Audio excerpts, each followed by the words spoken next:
Well, here's a few news articles that I thought were interesting. Uh, this is kind of surprising to me. Tucker Carlson, who really is, I think, the primary Russian asset in America, is now pushing a completely debunked theory that the Ukrainians are developing biological weapons and they're an evil state and the Russians are just there to save the world from their cruel biological weapons. And this is complete garbage.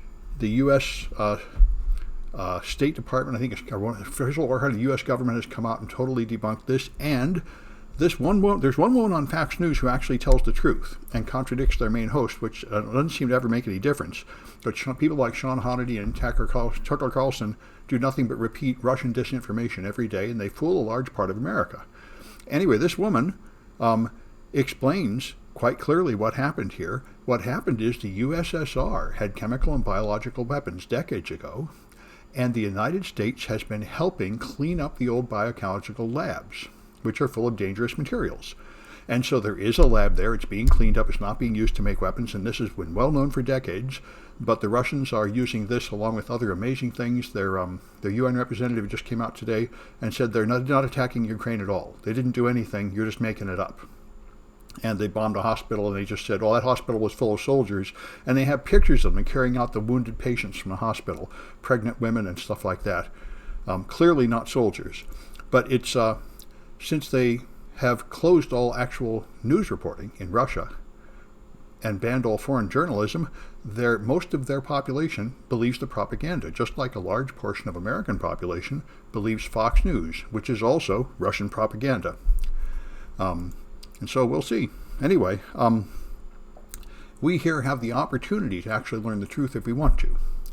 But a lot of Americans prefer to watch propaganda and believe lies than to believe the truth when they see it.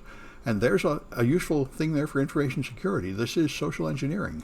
You make a lie more appealing than the truth, and people will prefer it. So it's politics and social engineering are all similar things, how to phrase something so someone will accept it. Oh yeah, Gaslight Nation is a good one for this. They're a little bit too left for me, but yeah, dropping in to let you know I got approved for the Microsoft grant. Oh, good. Thank you. I'm glad you folks got it. Good. Thank you. Anyway, so here's the U.S. Intel source explaining what those Ukraine biolabs are. They are not what the idiots and traitors like Tucker Carlson say they are. Oh, good. I'm glad some people got that Microsoft grant. Well, good. All right.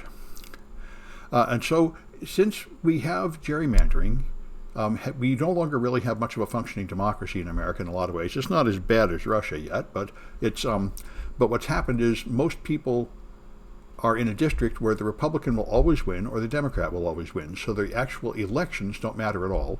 The only thing that matters is the primaries, and the only people that vote in primaries are the most extreme zealots for your party. And this is why the people on the right just go further and further and further into crazy right-wing stuff, because they have to do that to win the primary. So now they're going after trans people, gay and lesbian people, and now women like crazy, and outlawing abortion. And this is the new one, outlawing abortion even if you have an ectopic pregnancy. Now, I don't know exactly what an ectopic pregnancy is. I think I've heard it described, but the point is it's a fetus growing in the wrong place, so it's going to kill the mother and die. It must be removed to save the mother, but in Missouri, they want to make it illegal to provide an abortion even in that case, so mothers have to die. And in one of these other states, I think Texas, they banned abortions in the state, and now they're trying to make it a crime to leave the state to get an abortion in another state where it's legal. And they have a dodge to try to get around the fact that you would think their jurisdiction ends at the border. So anyway, it's gruesome times. Disqualifying redlining. There were some court decisions about redlining, but I've forgotten what it all was. If you got a link, put it up there. But I think they blocked some forms of gerrymandering, but other parts have gone through. And yeah. Anyway, so Facebook. Everyone is trying to figure out what the hell is going on here. On Facebook, you're not allowed to threaten to kill people. You're not allowed to threaten to kill the president or anything, except now you're allowed to threaten to kill Russians if you're in Ukraine. So that it's kind of difficult to understand exactly how this works. The summary I saw said, we have principles, but if you don't like them, we have other principles. Anyway, so they temporarily suspended their policy on hate speech, or so they say. I think in practice, they don't enforce any of their policies anyway. And remember, before this, they had Trump on there breaking their policies all the time, and they left him on for years saying, well, he's too important to take off, and it came out that they have a whole list of VIPs that can just break the rules and nothing will happen to them because they're popular. And they've had to, after they kicked Trump off, they kicked a few others off, and they made a fake sort of Facebook Supreme Court to decide who to kick off, but they didn't really do anything. And Facebook has just been sort of lurching from one stupid decision to another, and making everybody hate them quite effectively. So an extortion group is advertising on Telegram, and you can see their procedures here. They're advertising on Telegram for insider threats. So this is one way to get into a company. You just advertise and say, we will recruit insiders at any telecommunication or these other companies, and they'll pay you if you like. And all they want is to get inside the network. So this is one way to do it. I know this has been going on for a long time, but I haven't seen advertising for it before. If you go to the criminal forums, there are people offering machines inside every American corporation and inside the U.S. government and such for sale. Means they've either lying, of course, or they have managed to plant malware on one of those machines, which is certainly possible. And Marjorie Taylor Greene, one of the primary Russian assets in America also, has refused to wear a mask many, many times in the House, and she has a $5,000 fine every time she does it until it has used up all of her pay.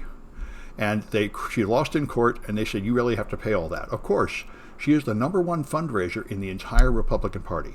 She raises millions of dollars in a weekend in contributions from Republicans that love her stuff, because she's very anti-transgender, very full of Russian disinformation and the stuff that the right likes. So I think she can laugh at losing her pay.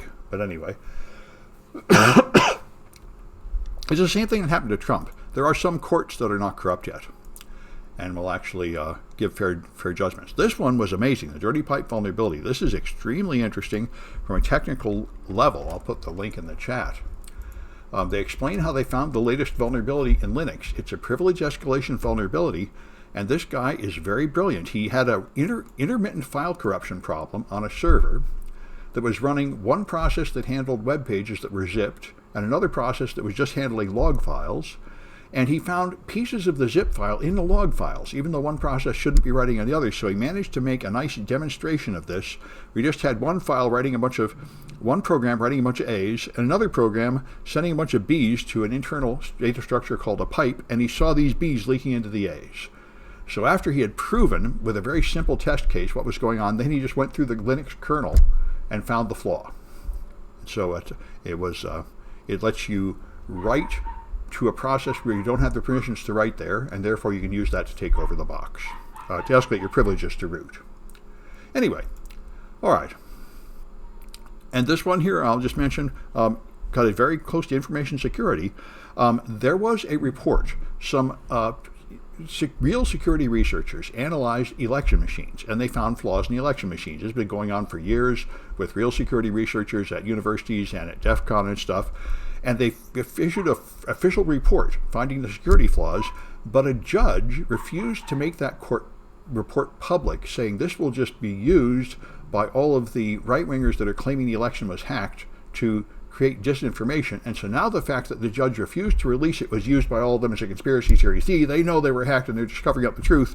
So now this thing was released, and in fact, all the guys like the MyPillow guy are out there now claiming this proves that it was hacked. So you can't win for losing. Of course, there are vulnerabilities in the election machines, but that's not the same thing as proving that they actually were hacked and it was used to rig the election, which no one has ever found any evidence for. But Mike Lindell has been defrauded by a bunch of crooked security people who get hired by him and then lie and tell him they found stuff. And there was actually a legitimate security researcher that went to his symposium a few months ago where he was proving with his so-called computer proof and PCAPs that the election had been hacked, and all he had was log files which they could not read correctly, which they misread to think they found evidence of hacking, which they didn't. Which is the same thing that I get all the time from students, and other teachers do. People look in their firewall logs and they see a bunch of scary things and they freak out because they don't know how to read them. Anyway, I'll stop this.